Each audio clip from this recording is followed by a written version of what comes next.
राष्ट्र सह्याद्री, आवाज जनतेचा, प्रयत्न जनहिताचा. नगर मनमाड महामार्गावरील धामोरी फाटा येथे असलेल्या हरिओम कृषी सेवा केंद्राला आज पहाटे भीषण आग लागून लाखो रुपयांचं नुकसान झालंय.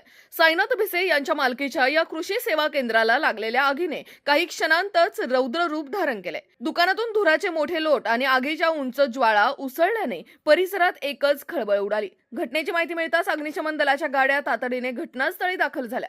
जवानांनी स्थानिक नागरिकांच्या मदतीने शर्थीचे प्रयत्न करत काही तासांनंतर आग नियंत्रणात आणली. या आगीत दुकानातील खत, बियाणे, कीटकनाशके, कृषी औषधे, शेतीसाठी लागणारे विविध साहित्य तसेच इतर मौल्यवान वस्तू पूर्णपणे जळून खाक झाल्यात. प्राथमिक अंदाजानुसार लाखो रुपयांचं नुकसान झालं असून महसूल प्रशासनाकडून पंचनाम्याची प्रक्रिया सुरू आहे. आगीचे नेमके कारण अद्याप स्पष्ट झालेले नाही. शॉर्ट सर्किट किंवा अन्य कोणत्या कारणामुळे आग लागली का याचा तपास सुरू आहे. सुदैवाने या दुर्घटनेत कोणतीही जीवितहानी झालेली नाही. मात्र व्यापाराचे मोठे आर्थिक नुकसान झाल्याने परिसरात हळहळ व्यक्त होत आहे. पोलिसांनी घटनास्थळी बंदोबस्त ठेवत पुढील तपास सुरू केलाय. राष्ट्र सह्याद्री, आवाज जनतेचा, प्रयत्न जनहिताचा.